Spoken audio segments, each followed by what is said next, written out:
Hello, this is Sophie Lawson from sophielawson.com, and this is another video of one of my drawings, and it's another older drawing, and it is of another video game character, and this one is of Ellie from the video game The Last of Us.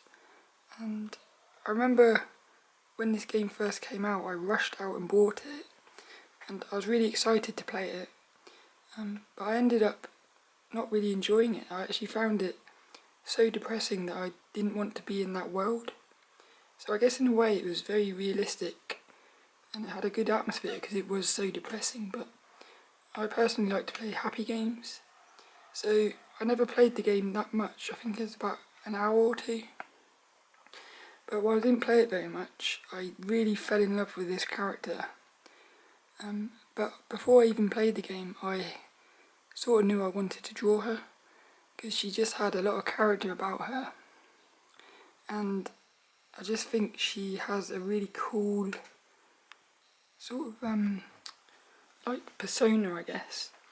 And this is also one of my first realistic drawings. I think it is my first when I first started trying to do realistic drawings, because before this I'd always done more sort of anime characters and stuff.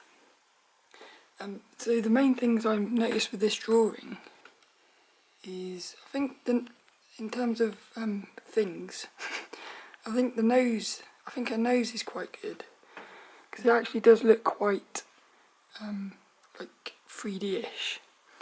And I think the blending, considering I was using my finger, I think it's not that bad. And the hair is also starting to get a bit better now, because the pencil strokes are like here.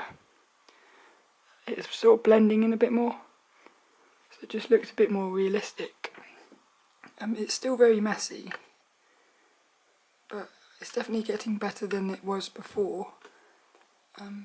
But the main thing about this one is that I was using like this really rubbish sketchbook paper, because at the time I didn't realise that the paper could change so drastically the quality of the blending. So it wasn't long after this drawing that I started looking into different types of paper, and then I found out about Bristol board. So that's the main thing I noticed with this, is that the paper, because I was using sketchbook paper, you can sort of see like the texture of the paper through the blending. So that's the main thing I've noticed with the drawing. I think she has a nice sort of essence about her, and I like the drawing, even though it's technically not amazing. I sort of like the drawing. She's another character that I'd like to draw again and try to do better. But this was also the first drawing where I started taking photos, like work in progress photos. So I thought what I would do on this video is just go through each of the drawings, each of the photos, and explain a little bit about the process. So the first one, you can see on this one, hopefully you can see it on the camera, you can see these lines, and they go right around.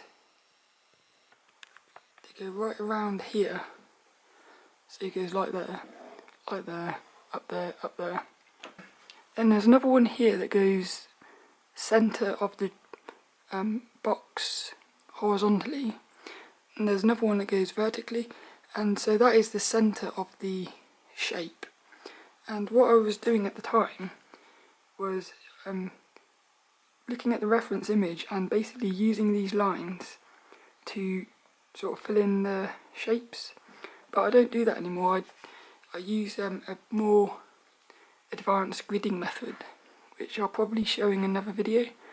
But the thing I didn't like about doing that was these lines, you had to erase them, and I always found that it was quite hard to erase these lines.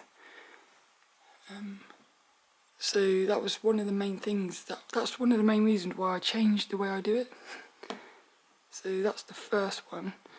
The second one, started to do her eyes now. Started to do her features. And that's something Lee Hammonds says in her book, is to, well, I always start with the eyes, because that's what I find most interesting to draw. And I think if you can get the eyes to look quite nice, the rest of the image will sort of take care of itself. But Lee Hammond in her book, she always says to focus on the trifecta. So that's the eyes, the nose and the mouth. She says start there and then work out from that. So I've kind of always done that, really, in the rest of my drawings. Then the third one, I started putting in the basic shape and direction of the hair. So like I started picking out some shapes and getting the general direction of things, and started putting in some of the tone on her face. That's quite cool. I think, yeah, the lines are still there, so I left those lines in right to the end. That's the final, I think that's the final image. I'm going to see if I can see the lines. Because something I noticed that used to happen was the line I'd never be able to remove the line properly. Yeah, you can see it. If you look at this image, if you look at that image there, you can actually see the line there. And you can also see it over here. So that's one reason why I would say when you're gridding your drawings, I always think now it's best not to put the grid on the actual paper. And I'll show you how to do that in another video, but I use a light box and I've created these grids that I can put underneath the paper. So it's a bit complicated to do it at first, but once you've done it, it's much easier, and it means that you never have lines on your paper. So that's quite good. But that's basically it. It's Ellie from the video game The Last of Us. Hope you enjoyed the video, and see you later for another one.